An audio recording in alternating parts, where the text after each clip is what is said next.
Um, Thank you very much, Julian, and thank all of you for coming this evening. You won't be surprised with a lecture on photography that I've got quite a number of images to show you. Although I'm not going to talk in great detail about many of the images themselves. Some will illustrate some of the things I'm saying directly, but I'm also offering some of this material for you to think about as I talk, rather than for me to necessarily describe or talk about the images in huge detail. The main part of the lecture is going to focus on some of my work from South Africa. Julian mentioned I've been involved with research on photography in South Africa. I've been doing that now for around 10 years. I've been involved with researching the history of South African photography. But I'm going to talk about a particular project, a particular collection I've been working on over the last 2 or 3 years. But I want to start somewhere else. I want to preface this lecture by a very brief personal recollection, which I believe speaks to my relation to photography and indeed to my understanding of what photography is, or at least that's how I account for the fact that this memory has stuck with me so long. The recollection dates from one of several interviews I attended when I was applying to study photography at undergraduate level.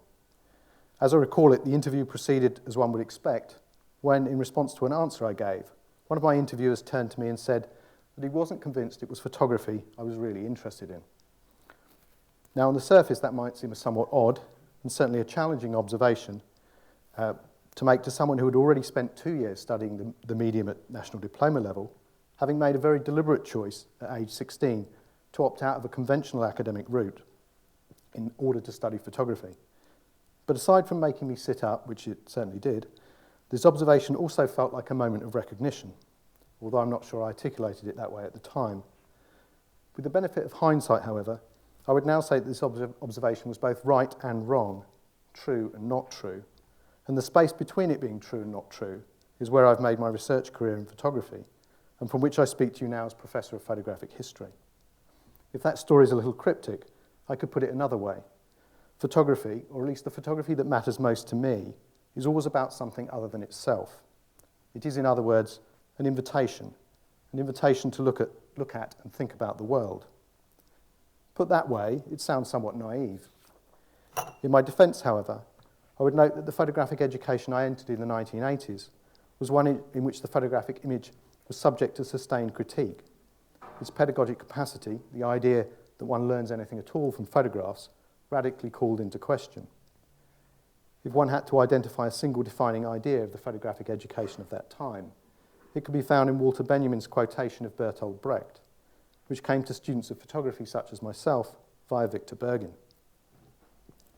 Writing in Germany in the early 1930s, Benjamin cites Brecht as follows: "Less than ever does the mere reflection of reality reveal anything about reality.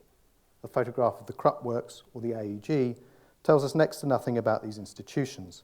So something must in fact be built up, something artificial, posed." I don't intend to get into a discussion of the complex debates and photographic practices that followed from this quotation, but I would just note that whatever the photograph does or does not tell us about the social relations of the factory, which was the social reality that Brecht was referring to there, it does nevertheless provide the occasion for the discussion. A thought worth mulling over, perhaps.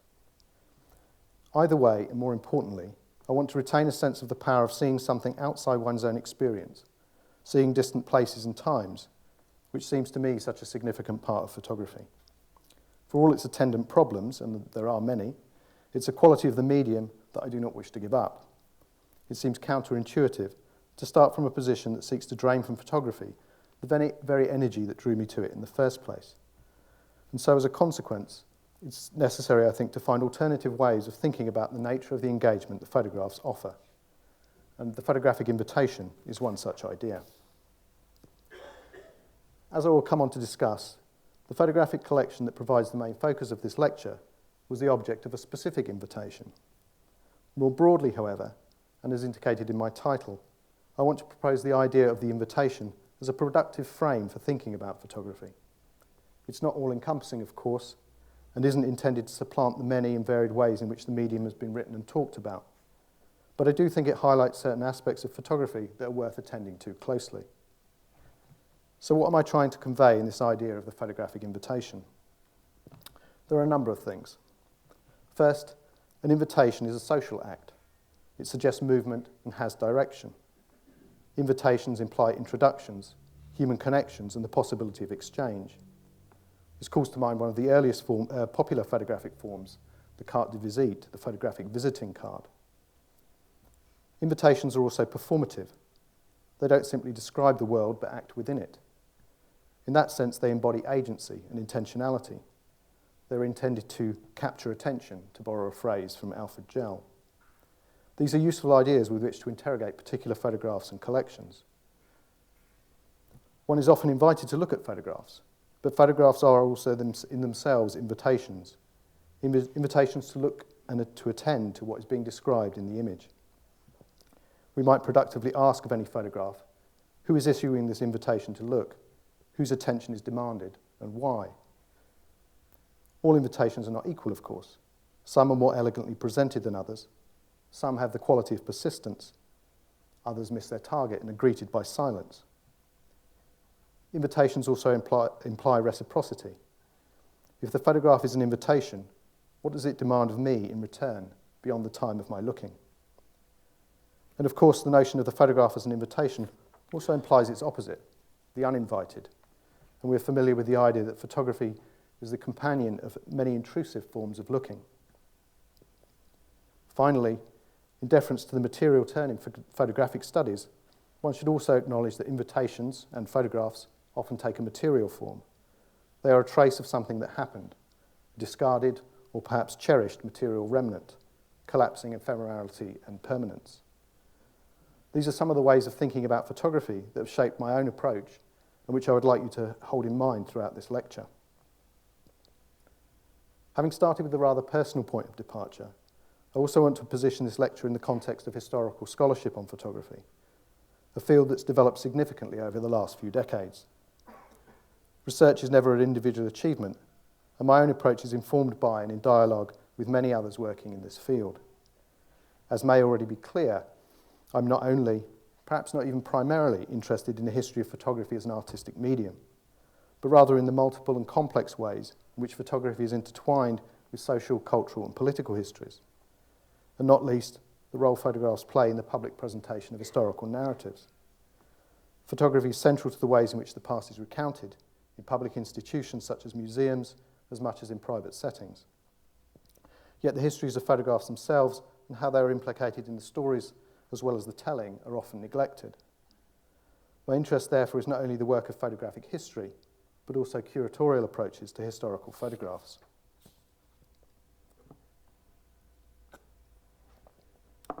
Before moving on to the South African case study that's the main focus of this lecture, I thought it might be useful to offer a comparison that exemplifies the changing approaches to thinking photography in relation to history, within which I situate my own work. The comparison is drawn from two publications, almost half a century apart, both of which offer a photographic narrative of the Second World War. The different attitudes to photography are instructive. My first example is a pictorial history of Nazi Germany by Erwin Leiser, first published, interestingly enough, in Italy in 1962, and subsequently as a Pelican book, and it's the Pelican book edition that you can see here. Based on Leiser's award-winning documentary film of Mein Kampf from 1960, the book assembles photographs and film stills to provide a narrative from 1914 to 1945. Formally, and in its stated intent, the book illustrates a mid-20th century faith in photography and the educational value of looking at the past. And I could have chose many other examples. This is just one. Its pedagogic project is made explicit in the author's dedication of the book to the young, so that the pictures might speak direct to a generation to whom that blood-stained period is work to be done at school. But I particularly want to share a quotation from the preface by British historian Alan Bullock on the relationship of photography to history. He begins, "The historian rarely learns anything from a study of films and photographs which he has not already found in documents or other written evidence." Of course, photographic historians bristle at this point. But, he goes on, even if he can reconstruct historical events in considerable detail, it's hard for the historian or his readers to believe that they really happened. Intellectually, we can provide satisfying proofs, but they make little impact on our minds, our imaginations, or our nerves. This is the value of films and photographs. They establish the credibility of historical events as nothing else can. If ever pictures spoke for themselves, it is these. They need no one to point to a moral, only the reminder that all this actually happened here in Europe no more than 20 years ago. Brecht might have disagreed, of course, but this faith in the power of the photographic image was not uncommon then, and to some degree still now. It is an attitude that, to borrow a phrase from George Diddy Huberman, simultaneously expects too much and asks too little of photography. My second example comes from the catalogue of an exhibition on forced labour during the Second World War. The exhibition, which unfortunately I didn't have an opportunity to see the exhibitions, I've just been working with the catalogue, was initiated and sponsored by the Foundation Remembrance, Responsibility and Future, established in 2000 as one outcome of an initiative launched by German industry and the German government to address the issue of forced labour during the war. As the Foundation's name suggests, it shares with my first example a pedagogic ambition. It also happens, I discovered, to run an annual photography competition, though I'm not really going to talk about that. But it's the way the curators discuss the handling of photographic material that's my main interest. Unlike my earlier example, there is a recognition of the photograph as an historical source and a starting point for inquiry. The curators note that, and I quote, "Among the surprises we encountered was the discovery of unexpectedly broad and thorough photographic documentation of significant events." As a result, the photographs formed a key component of the exhibition and of the catalogue. It proved possible, the curators say, to reconstruct entire photo series, which, to express it as cautiously as possible, provide virtually scenic access to the various aspects of the history of forced labour. The serial photographic visualisation of situations and persons in an action context also corresponds to our aim to present the history of forced labour as a history of relationships. And I think the cover demonstrates that point quite effectively. But the power of the photographic image is hedged round with a degree of caution. It's perceived as engaging, but that engagement was running the risk of slipping into entertainment and superficial visual pleasure. And I want to quote again quite a long quotation. "The challenge the curators faced was to present this source material, these visual representations of history, in such a way as to arouse interest and set cognitive processes in motion, as opposed to merely treating them as self-explanatory reflections of the past. To this end, not only were individual photos in the series investigated to the greatest possible extent, but also the photographers, the situations and persons photographed, the history of the photos' utilisation, and how they came down to the present. Visuality in the form of enlargements of photos or photographic details arranged in virtually cinematic manner is thus not an end in itself, not intended to overpower the senses or create superficial attractions. Rather, it forms the point of departure for the more in-depth and far-reaching critical examination of history. The photos or details thereof, presented in enlarged form, are accordingly also accounted again in the display cases, where they are shown in their original format within the context of other sources." And this last point is important.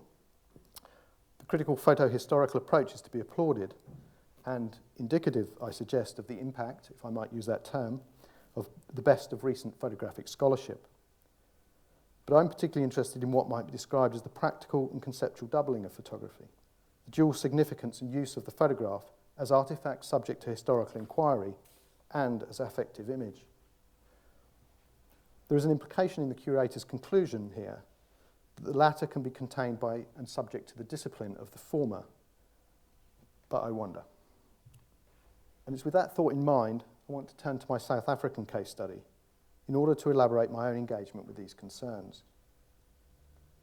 The photographic collection I want to discuss is the work of a single photographer made over just a few years at the end of the 1940s and beginning of the 1950s, in and around Cape Town. For those unfamiliar with South African history, and I don't have time this evening to go into a kind of detailed account of South African history, but this period, this late 40s, early 50s, was a period of significant and for many traumatic change. 1948 saw the election of the racist National Party with its policy of apartheid, and in the years following there unfolded a raft of legislation that sought to entrench permanently racial division and white supremacy. As with my previous two examples, this is primarily a story of the photographs addressed to the present, and in particular, in my case, the project of returning the collection to Cape Town in a recent exhibition, reconnecting the photographs to the city in which they were made. In order for this to make sense, however, I will need to offer an account of the collection's social biography, how it came to be and how it came to be here. And the narrative begins with an invitation. In the spring of 2009, I was invited to a house in North London to view a small collection of photographic prints, which their owner had acquired some 42 years previously whilst working in South Africa. The prints, 25 in total, were striking depictions of urban poverty on the outskirts of Cape Town, and the visibility of Table Mountain in the background of several of the images helped identify them very clearly. And this is Table Mountain seen from behind compared to the normal view of Table Mountain that you see for those that would recognise Table Mountain. Yet at the same time, they were beautiful, captivating images. Unanchored, their invitation to look has the qualities of visual seduction that concern the German curators I cited earlier. One image depicted a corrugated iron shack surrounded by floodwater with a group of young children playing out front, their rippled reflection forming the lower half of the composition. The scene is picturesque and shocking in equal measure. Another brings the viewer into intimate proximity to a man whose soaped face is illuminated by the photographer's flash. I'd not previously heard the name of the photographer, Brian Heseltine, nor seen any of these photographs reproduced. And so the invitation quickly deepened into a research project that's evolved over several years. My intention this evening, however, is not primarily to recount what I found out about Heseltine and the making of the photographs, although I will provide some context for the story, but rather to chart a narrative that brings them into the present. I will return to the invitation that initiated my own engagement later, but I must first explain the historical context in which the photographs were made and began to take shape as a collection, in order that their place in the present can be properly understood. Brian Heseltine, and this is the photographer, about the same time the images were made, was a young white man from a liberal and artistic background. He'd been born in South Africa, but was educated in England at Dartington Hall School, if anyone knows that school. So Heseltine was a young man from a liberal artistic background. The images depict several areas of the city of Cape Town: Windermere, District 6, Borkap, Langa and Nyanga, each of which occupied a distinct position in the racial geography of apartheid. And this is District 6, no longer there. This area was completely razed in the 1960s. Tracing the emergence of the city and its people as a subject for his photography through the available negatives suggests first that Heseltine's ambitions were more aesthetic and photographic than social or political, and second, that the work resulted from a practice of walking and photographing the city streets, which over time became more ambitious, both photographically and in terms of the distance from the familiar city centre. And these images, about which one could say quite a lot, but I'm not going to, are taken in a place called Windermere, which is, at this point in Cape Town's history, was on the periphery of the city. It's no longer on the periphery of the city, of course. It was at the city boundary, when he began photographing in the informal settlement of Windermere, that Heseltine's photographs first began to be perceived as a coherent set of images.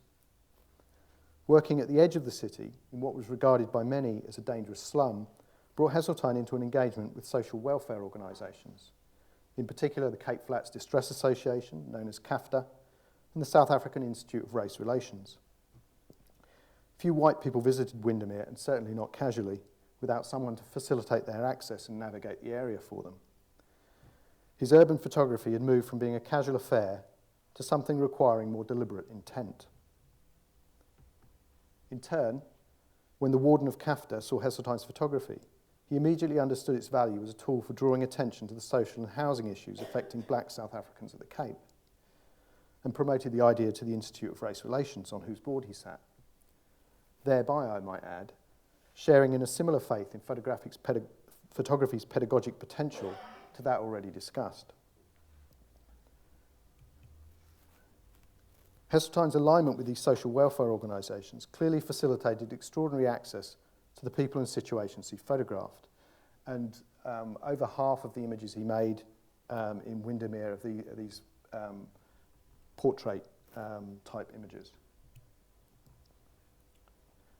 The extent to which he personally inhabited a paternalist ideology of social improvement espoused by the Institute of Racial Relations is much less certain, however. It may simply have been the best or the only means of satisfying his visual appetite for the subject matter that interested him most. It is evident, nonetheless, that these organisations influenced the direction the work took. The Institute subsequently commissioned Heseltine to round out his existing set of images and sponsored an exhibition in Cape Town in 1952 under the title African Dilemma, a Survey of Urban Conditions. And the African Dilemma would have been well recognised at the time as what for some was a contradiction in terms of the urban African. Shortly after the Cape Town exhibition, Heseltine departed South Africa to settle in England, leaving behind the collection of exhibition prints. This is not the end of their story, but it's important to know that Heseltine took the original and much larger set of negatives with him. In England, this private photographic collection would once more have a brief public and institutional life, as it had done in South Africa. On this occasion, it was the Society for the Propagation of the Gospel, the SPG, a mission society that was active in South Africa, who saw value in the work, securing the use of the photographs for a campaigning exhibition opposed to education policy under apartheid that was shown at St Martin in the Fields in London in 1955. And this is that invitation to the exhibition opening, and for anyone who recognises St Martin's, that's the steps up to St Martin in the Fields. This we might think of as a photographic invitation to the British public to look at what was happening in South Africa and to pledge their support. I might add that we might actually think of it as the first photographic invitation to do so, because this was at the very beginning of the international anti-apartheid movement. The SPG also bought a complete set of exhibition prints for a touring exhibition, though none of these appear to have survived. This is actually is an A5 flyer that accompanied the exhibition when it was shown in Hales Owen in the West Midlands, and possibly there's much we could say about that image and the use of graphics there.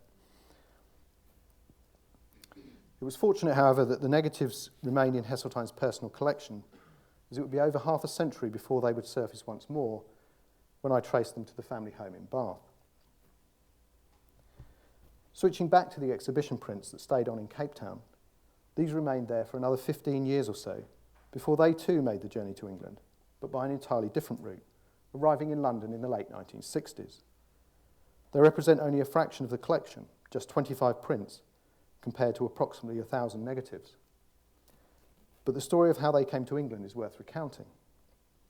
It was, after all, these photographs and not the negatives that were a subject of my initial invitation. This part of the story begins in the mid-1960s. Hermione Harris, my inviter and custodian of the prints for the greater part of their existence, was then a student of social administration at London School of Economics. Whilst in London, she came into contact with a network of South African exiles. Her interest in race and the political situation in South Africa prompted their suggestion that she should visit South Africa to see for herself. So in 1965, she did just that. In Cape Town, she stayed with one of the founders of Black Sash, a white women's human rights organisation, and soon found herself working at the Adderley Street offices of the Institute of Race Relations. It was in a cupboard in the Institute's offices that she came across Heseltine's photographs. Institutional memory, however, was short. No longer valued as an adjunct to their social campaigning, and having lost a sense of their context beyond a vague recollection that they were from an exhibition that had happened some years previously, the prints were now regarded as disposable. Harris, on the other hand, was captivated. As she put it to me, "I thought they were beautiful and couldn't bear the thought of them disappearing." As the Institute was pushed for space and the prints were likely to be thrown away, she acquired them, storing them briefly in South Africa before having them shipped back to England with the rest of her belongings when she left in 1967. Like the negatives before them, the prints then entered a semi-dormant state, acquiring, despite the temporal disjunction, the quality of personal photographs. Harris recalled looking at them from time to time as a reminder of a particularly rich moment in her life and a material connection to the Cape Flats, where she had worked during that period, conscious that she was one of only a few white people who had spent time in these areas, something that she shared with the photographer, of course. From the late 1960s, through the darkest years of apartheid and the struggle for liberation, and into the first decade and more of democracy, both the print and negative collections remained largely unseen and known only to those who kept them. Whilst it might seem remarkable that Heseltine's collection did not come to light earlier, perhaps it's not so surprising, given that the personal attachments to the images that had saved them from the dangers of institutional neglect had also taken them away from the political networks through which the most prominent images of South Africa's struggle for democracy circulated. I now want to turn to my own involvement in this story and my attempts to set this collection back in motion. As I have described, I first came across the small set of exhibition prints and then, a few months later, the negatives at the family home in Bath. Sadly, Brian Heseltine had died in 2008, less than 18 months before I'd begun to research the collection. Not being able to talk to the photographer about his work was a considerable loss. Yet, at the same time, this may have freed the photographs to travel once more. I found myself, temporarily at least, custodian of a reunified collection. In fact, I'm still the custodian of the reunified collection because I haven't managed to resolve its long-term future, but that's part of my plan. From very early on in the project, I'd harboured an ambition to return the photographs to South Africa. And on the 24th of September, which is Heritage Day in 2013, was able, at least in part, to realise this ambition through an exhibition at the Homecoming Centre of District 6 Museum in Cape Town.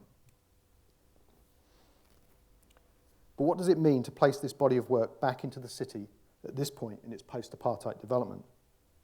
Or to put it another way, how might one renew and rework the photographs as an invitation to think about the South African past in the post-apartheid present? Set against the power of photography to locate bodies in place and time, one must recognise that disconnection and dislocation structure the collection in significant ways. As I have noted, the photographs were made during the National Party's first term of office, when the ideology of apartheid began to harden the demarcations of an already segregated city. Heseltine's photographic subjects were the primary targets of apartheid urban planning. Over half of the photographs in the main collection were made in Windermere, which by the 1950s had come to be regarded by the authorities as a blot on the urban landscape.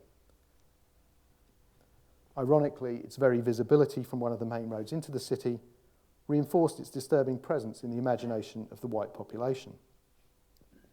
At the time Heseltine began photographing there, a programme of forced removals was underway that by the end of the decade would mean the complete razing of the area ahead of its reconstruction as a model coloured township, and that's coloured in the South African sense of that term.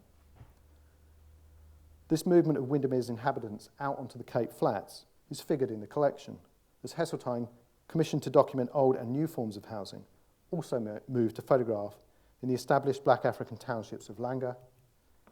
This is Langa train station with people returning from work, and the newly created Nyanga. Although presented as part of the solution to the growing housing crisis in the Cape, Nyanga was nothing if not an expression of dislocation. A peripheral township in an inhospitable environment 16 miles from the city centre. Its first residents were those forcibly removed from Windermere and dumped there in the 1950s. The disruption and loss of community suffered by many of Cape Town's inhabitants provides a profoundly challenging backdrop for any project of return. If the physical dislocation of the people in the photographs offers one obstacle to thinking about return, then one must also acknowledge, too, Heseltine's cultural distance or dislocation from his subjects. Undoubtedly, his position as a white photographer was shaped how and what he saw as he photographed in places such as Windermere. A letter in the family archive provides a fascinating insight. Sent to the Heseltines shortly after they had left South Africa for England, it condenses a number of aspects of the relationship more socially minded white South Africans had to such places. And I quote, "We've been doing a study on the cost of living in squatters' camps," and Windermere was regarded as a squatters' camp, or at least a big part of it was. "Going out daily and visiting each family for about an hour a day, 7 days running, to get exact records of expenditure, diets, etc. I used to come home feeling as if I'd collected every possible infection, but seemed miraculously to have escaped. I often thought of Brian when we were visiting these strange places." It may well have been this letter writer who facilitated Heseltine's access to Windermere, accompanying him on his photographic visits.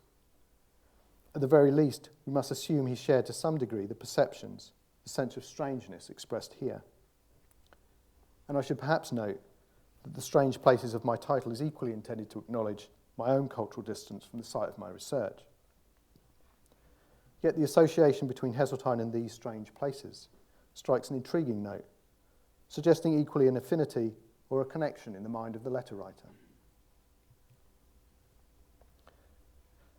That there were other views to be had is signified in the photograph of the itinerant township photographer. Heseltine captured him at his work. We both see and do not see the portrait that he is making, and are reminded that his photographs are nowhere available to view, and most likely have not survived. Although I should note that there are several research initiatives and projects addressed precisely to recovering and archiving collections produced by precisely these kinds of photographers, both in South Africa and elsewhere on the continent. It's evident, too, that there would have been much political activity in the townships, especially in Langa, and it would almost certainly have entered Heseltine's field of view. Yet he chose not to record this aspect of township life. Nowhere in the collection can one find an image of black political agency. Clearly, then, the identification of what anthropologists refer to as a source community that might, in any formal or official sense, receive a returning collection is rendered complex and problematic by what was happening at the time the photographs were made and what has happened since. The dislocations of the past negate the possibility that the photographs can simply be reinserted into a narrative of community. This sounds unpromising ground on which to talk of reconnecting and relocating, and in many ways that's true.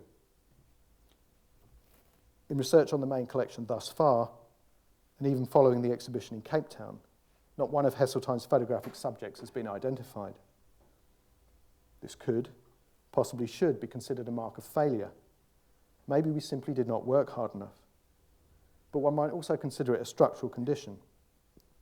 There may be some reluctance to engage with the past that these photographs represent, or an uncertain sense of their value in the present. But before such issues can even surface, one has to reckon with the fracturing of communities that was a feature of apartheid urban planning. Notwithstanding the possibility that some of those portrayed may come to be identified, if disconnection is structured into the context in which the photographs were made and to which they are returning, indeed into the collection itself, then we need to think differently about what it means to reconnect or relocate these photographs in present-day Cape Town. In doing so, I suggest one might still hold open the possibility of a critical reading that relocates the collection in the present.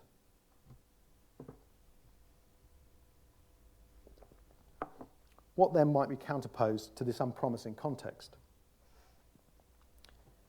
At the opening of the Cape Town exhibition, the photographer and former ANC activist Omar Badshaw, to whom I'm very grateful for his support as well as his comments on the work, spoke eloquently about the photographs and the practice of photography, evoking an image of the young Heseltine exploring the images of the margins of the city with his camera, his vision inevitably shaped by race, yet at the same time driven by curiosity and a desire to look, and engaging in a very human way with those he photographed. Exchanging glances, and sharing moments of laughter. Equally, by traversing the spaces in between, through his practice of photography, Heseltine connected the racially zoned areas of the city, bringing them together in a single photographic and now archival space.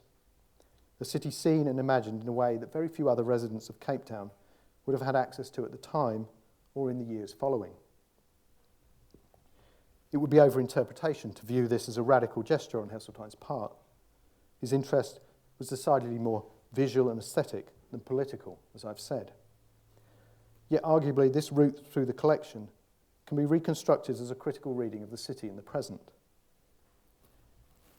Drawing on Gandhi's experiments in slow reading, and you'll see the sort of reference point for one of the other parts of my title, drawing on Gandhi's experiments in slow reading as discussed in Isabel Hofmeier's wonderful little book on Gandhi's printing press in South Africa. For anyone who's interested in thinking about reading, I think it's a book that speaks to contemporary ways of reading as much as the historical. Drawing on this idea, Badger invited a form of slow looking at the photographs, one that recalls the embodied sensory engagement with the urban landscape that their making required, yet which remains active and engaged in sense-making, rather than surrendering to the experiential rhetoric of the image. And I think we're in the sort of same space as the German curators kind of working with those two sides of the image. Following this line of thought, the exhibition might be considered as a moment of what Hofmeier calls provisional thickening, a point at which a discourse begins to cohere around the images that makes them meaningful to the present, which holds the promise of a deeper sense of connectedness between the photographs, the viewer, and the city. The city map from 1947 proved a crucial document in taking this forward within the exhibition. Originally used for the purposes of racial survey, its surface inscribed with the racial categorization of the city's residents. This map provided a framework within which the individual photographic images made sense, and subsequently provided the basis for one of the activities programmed to accompany the exhibition. And I'll just, I have a pointing device. The areas I've mentioned, this is Table Bay, this is the mountain, the main part of the city's here. This is District 6, the kind of, the black markings are in sort of, in ink, down to street level, categorizing the racial type of the people, of the residents of those streets. This is a map that precedes the kind of divisive kind of segregation of that part of the city. So that's the centre of the city. Windermere is up here marked as slum clearance. Langa, which I'll mention, is here, a planned black African township, and Nyanga is now off the map. And I think the important point about that is that there's a kind of history of movement of forced removal, really, of people from the centre of the city out into what are known as the Cape Flats. So that gives you a position, some of the images, I think. As a significant part of its practice, the museum, District 6 Museum, has developed commemorative walks through the raised landscape of District 6, that central area. The walks represent moments to reconstitute the memory of the area that was demolished, reasserting a continued presence within the urban landscape. Whilst Heseltine did photograph in District 6, and you've seen some of those images, key to understanding the significance of the collection as a whole is his movement beyond those central areas to Windermere on the city boundary and to the black African townships on the Cape Flats. So from this area down this side of the map. The photographer's movements, therefore, recall the forced removals, which from the beginning of the 20th century had expelled black inhabitants increasingly further out from the city. Equally, given to it, the extent to which the legacy of this racial geography persists today, was an important aspect of the collection's contemporary significance. Although in practice the distances were too great to allow the reenactment of this journey as an interpretive walk, the museum proposed exploring the route as one that could be navigated by car or minibus, imaginatively reinserting Heseltine's photographs across the city. Overlaying a present-day map of the city onto the historical map, we worked with a selection of Heseltine's photographs to develop an itinerary. One difficulty that had to be faced was pinpointing Heseltine's photographs to precise locations, with very little information with the images. The Langer Flats, which Heseltine had photographed shortly after their construction, remained as a key landmark, so we could position this, we could find this. And some of the new houses Heseltine had photographed could still be found in Nyanga, the same box-style houses. But Windermere had been completely cleared in the late 1950s. Here we had to work with the railway track as a boundary of the area, and the top image in colour is pretty much the same perspective on the mountain as the black and white image. And the sports field. In the early 1950s, the sports field had been known as the Vlei, an Afrikaans word that means something like lake, in a part of the township known as Macheko, which flooded regularly and can be seen in many of Heseltine's photographs. The act of return that emerged from this process worked both with and against Heseltine's photography, as well as engaging in complex ways with current routes around the city. A newspaper cutting from the Cape Times of the 10th of September 1949 provided an intriguing precedent for the task we had set ourselves, prefiguring Heseltine's route and our own. Entitled Invitation to Visit Windermere, the article opens as follows. Readers who follow the articles in the Cape Times this week about native squatters in the peninsula will have a chance this afternoon to see some of the conditions in the course of a conducted tour of Windermere, Langer and Nyanga, which the Institute of Race Relations is organising. Led by the Regional Secretary, Major C.B. Wolfe, the visit would, I quote again, enable them to study the living conditions in the worst areas of Windermere, where uncontrolled squatting is permitted and where the homeless dump themselves and live in an appalling state, without water or sanitary services, as well as providing a comparison with the conditions in the controlled locations of Langer and Nyanga. What did it mean to make this same invitation in the city today? Langer and Nyanga, like many South African townships, have retained much of their racial identity, a legacy of apartheid that will take more than a generation to change. There was a risk, therefore, that such reenactments, if I might call them that, would fail to generate a critical engagement. As South Africa has opened up over the past 20 years, so township tours have become a regular part of the tourist itinerary. And the relations of photographic image making have changed radically. The acceptance that was shown to Heseltine's camera has been replaced by a more savvy approach, with some young residents of Langer not unreasonably expecting payment for this intrusion into their world. That is, when it's not greeted by outright rejection. To visitors from abroad, and even township residents, District 6 Museum may initially appear as just another part of the visual economy of tourism. How to visit these same sites with a more critical perspective was therefore a key question. We were helped immeasurably in this task by the presence of those with living memory of the city and its transformation, though how this will be sustained into the post-memory of apartheid will become a pressing question, and the part that photography plays in that, I think, raises its own interesting questions. Working in this way also had its moments of surprise. There could be no better way of unsettling the paternalism embodied in the liberal project of visiting and looking at these townships than to hear an impromptu performance of the Cape Times article in a mock upper-class English accent by a member of the museum staff, enacted spontaneously as we worked with the material, putting together the programme. And it's important to note that's the English accent that signifies here, and I have to say, intentionally or not, it certainly positioned me when I listened to this. Equally, the act of visiting can disrupt assumptions formed by a diet of media images. Turning into Nyanga, widely talked about as the murder capital of South Africa, on a Saturday morning, to see a game of cricket being played out in full cricket whites on the sports field gives pause for thought on the limitations of our received images of a place. Albeit in a limited way, and for only a small group of participants, but a connection between Heseltine's photographs and the city was remade through this process. It's worth reflecting too on the location of the exhibition itself, in the homecoming centre of District 6 Museum. Central to the work of the museum from its inception has been the reconstitution of memories of place and their value as a critical force in the present. The museum was never simply about the preservation of a built environment or material artefacts, the majority of which had in any case been erased and destroyed in the process of forced removal, but rather the active work of history and memory in spite of this destruction. Nor simply was it about the singular location of District 6. The museum has consistently acknowledged the layered significance of District 6 as a local site of forced removal in the heart of Cape Town, and as a site of national significance reflects the impact of forced removals throughout South Africa. And one might add, internationally, the museum is part of the, I think it's what's called the International Coalition of Sites of Conscience. This was reflected in the exhibition's emphasis on movement outwards, making connections to other parts of the city and reaffirming the museum's symbolic position within a larger history of forced removals, in contrast to the spatial containment of historical memory.